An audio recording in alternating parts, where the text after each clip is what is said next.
Hello students, I wanted to make a video for you regarding the discussion board topic of week 7. Now the topic could potentially be a little confusing, so let's get into it here. The topic is over this thing called the discriminant. Now, it has a long backstory. I'm not going to go into it here, but what you must accept in order for us to discuss this idea of the discriminant is that this is the form of a quadratic. It is the form of a quadratic polynomial. A quadratic polynomial is one of these ones whose highest exponent on the variable is a 2. That is what a quadratic is. They call it a quadratic because thousands of years ago they would have discussed such a thing as this quadratic as they would have had these two sides of a 4-sided figure, and they would have multiplied the two sides together to get the area, and that area is an area of a 4-sided figure. That's where the quad comes from. And what you're needing to know is that each of the variables, the variable x or s or t or whatever the variable is, each one of these terms can be thought of as having one of those variables. The exponent just decreases by 1 each time. Over here it's 2, and then it's 1, and then it's 0. Of course, x to the 0 is just the number 1, so it's like it's not even there. And nobody writes an exponent of 1 when it is 1, so this is what it looks like. And a, b, and c are numbers. A, b, and c are numbers.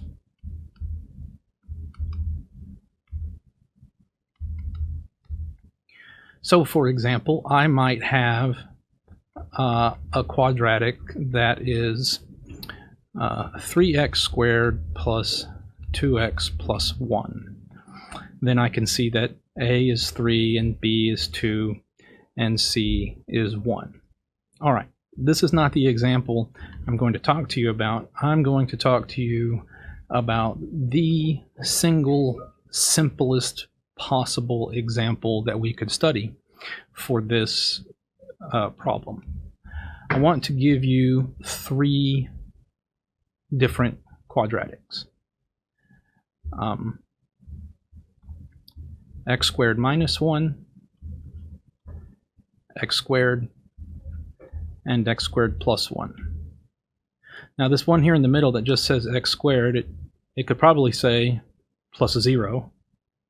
And this one that says minus 1, if I wanted it to look like it had a plus sign there, then I would just say this. Then they all 3 look identical, and the only thing that differs is the number that's being added here at the end. And it's just changing by 1 unit. Here it's minus 1, and then it's 0, and then it's positive 1. Okay, so if we start with these 3 polynomials, then I want to make some pictures of what these things look like. First of all, for the first one, let me factor it. It's a difference of 2 squares, so it factors like this: x minus 1, x plus 1. Okay. The second one is already factored. It's just x times x. The third one will not factor over the real numbers. You would have to have it the complex numbers in order to factor it. Okay, this would be one of the ones we would say is prime. Now, let's look at what's going on. So this first one here, let me number them, 1, 2, and 3. Number 1 x squared minus 1, which had the factorization of x minus 1 times x plus 1. If I were to say, let me wonder, where does this polynomial equal to 0? This thing has a graph. Its graph looks like this. It's just a parabola. And if I'm wondering where that is equal to 0, then I am able to say that the following x values cause this thing to evaluate to give you the number 0. That means the y value is 0, because normally we would just say that just like for a line, y equals mx plus b, here you would have y equals some ax squared plus bx plus c. And so when I have these two, when I have this factorization, and I say, where does this equal to 0? I'm telling you where the y values are 0. Now that would have to be on the x-axis. Everywhere on the x-axis is where the y values are 0. So this graph, the graph of this guy here, would have to cross the x-axis at 1, 0 and at negative 1, 0. You get 1 and negative 1 because if I put a positive 1 right there, then this term would say 0. Alternately, if I put a negative 1 right here, it would be minus 1 plus 1, and that's 0. So the two x values that could give me a y value of 0 are minus 1 and positive 1, and it makes this graph. It crosses in two places. Looking at the next polynomial, x squared, its graph looks like this. It's still a parabola, but it does not cross at minus 1 and 1. It must cross at 0, because if y is equal to x squared, and I ask you which x values would cause me to have a y value of 0, well, the only one that would do it is if x were 0.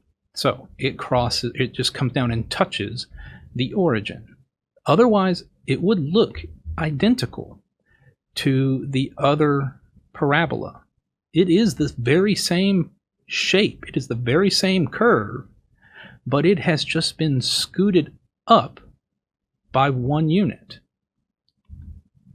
Why does it scoot up by 1 unit? Well, if I took the original curve and added 1 to it to scoot all the y values up by 1 unit, then these two would go away and I would just be left with the x squared.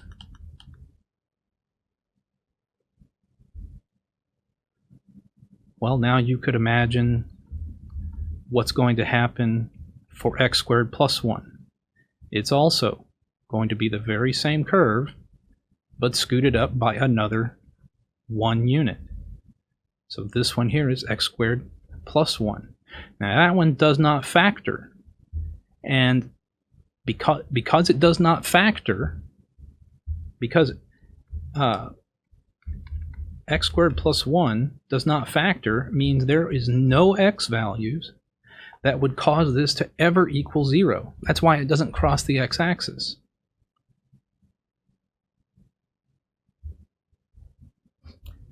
What you're seeing here is the discriminant at work.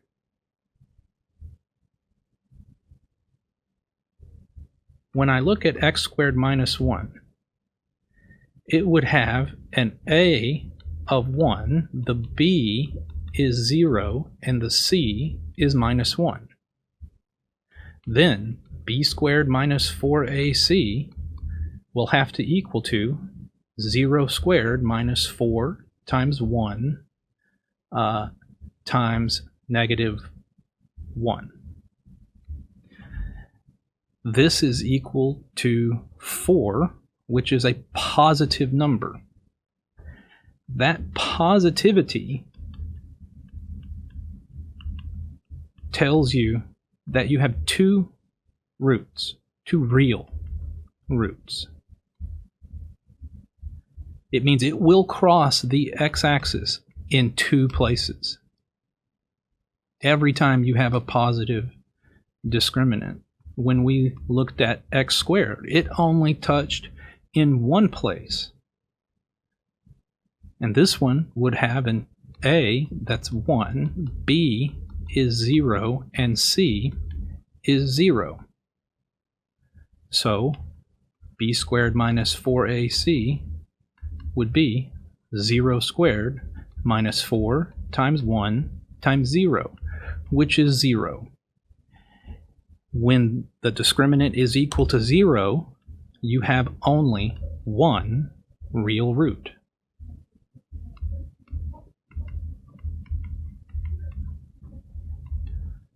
Finally, when we looked at x squared plus 1, it didn't factor at all.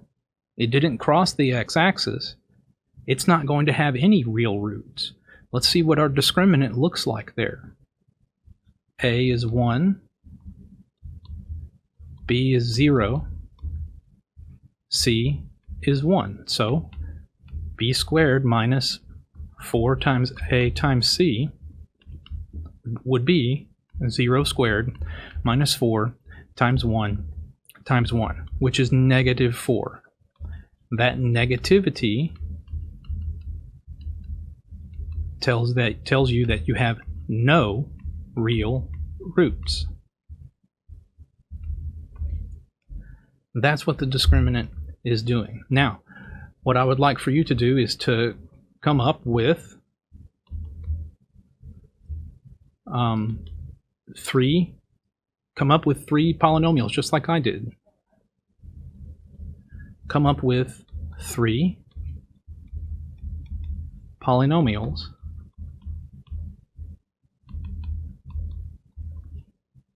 one for each case.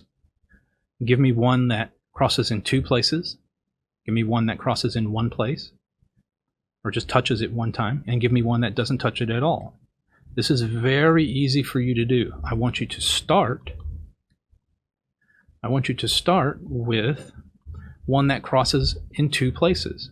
So let's see, I want mine to cross at, here, I'll make up another one for you just on the spot. I want it to cross at, let's say, 0 and 6. So x times x minus 6. I'll write it in its factored form. Then this polynomial here crosses at 0. If I say, where does this equal to 0? Then it will equal to 0 when x is 0 or when x is 6. Those are the 2 places that it crosses at. And then you would go off and then you would, multiply this out. So it says x squared minus 6x, and then find the discriminant and see that that discriminant is positive. Now, since this guy does equal to x squared minus 6x, for your second one, excuse me, I want you to use the very same beginning part, x squared minus 6x. And all you need to do is take half of this number and square it. Take half of this number and square it. So you could say plus 9. If you do that, if you do the process of half of this number and square it, then you will find that your polynomial will factor as a perfect square, right? And now look at what this says. Wherever this thing is going to be 0, it's only going to happen when x is 3. That's the only place it can happen. I don't have 2 distinct roots like I did over here. So now this one will have a 0 for a discriminant. This one will be positive. And now all I need to do to get the one that's going to have a negative discriminant is I just look at this guy, and instead of having x squared minus 6x plus 9, I'll just do plus 10. I just moved it up some more. It was just touching the x-axis in one place, but if I scoot it up by 1 unit, it's not going to touch it at all. And then this one will have a negative discriminant. So you come up with your 3 polynomials. I can't wait to see about them on the discussion board. Just let me know if you have any questions or need to talk about this some more. Have a good one.